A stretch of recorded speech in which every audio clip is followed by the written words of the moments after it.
പ്രിയമുള്ളവരെ, നമ്മുടെയൊക്കെ ജീവിതത്തിൽ ആരിലെങ്കിലും ആശ്രയം വെച്ചിട്ട് ഇതുവഴി പോയാൽ അവർ വഴി പോയാൽ ഒക്കെ ചിലപ്പോൾ ഇത് നടന്നേക്കും എന്ന ഒരു വിഷയമായിട്ടാണ് ഒരു ദൈവഭക്തന്റെ ജീവിതമെങ്കിൽ ആ വഴികളൊന്നും തന്നെ നടക്കുന്നില്ല.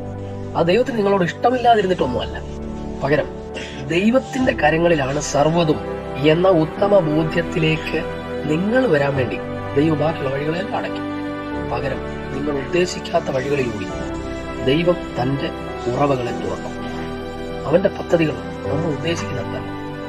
പകലിന് വാക്കുപിടിക്കും, രാത്രിക്ക് അറിവ് കൊടുക്കും. ഭാഷണമില്ല, ശബ്ദം കേൾക്കാനില്ല. പ്രിയമുള്ളവരെ, നിങ്ങൾക്ക് വേണ്ടി ശബ്ദം കേൾക്കാത്ത, ചിന്തിക്കാത്ത വഴികളിലൂടെ ദൈവം നിങ്ങളെ നയിക്കും. നിങ്ങളുടെ മനസ്സിൽ ഭാരപ്പെടുത്തുന്ന, നിങ്ങളുടെ മനസ്സിൽ ആകുലപ്പെടുത്തുന്ന ഏതേത് വിഷയങ്ങളുണ്ടെങ്കിലും അതിനപ്പുറത്ത് ദൈവം നിങ്ങൾക്കൊരു മാറ്റം ഉദ്ദേശിച്ചിട്ടുണ്ട്. ആ മാറ്റം എന്ന് പറയുന്നത് ഒടുവിൽ നിങ്ങൾ പറയും, അതെ, ഇത് ദൈവത്തിന്റെ പദ്ധതിയായി. ഭക്തന്റെ വിശ്വാസ ജീവിതം എന്ന് പറയുന്നത് അതാണ്. നിന്റെ ഹിതം പോലെ നിത്യം നയിച്ചിടണമേ എന്ന പാട്ടുകാരൊക്കെ പറയുന്നത് ഈ അവസ്ഥയിൽ കൂടി അവർ പോയത് കൊണ്ടാണ്.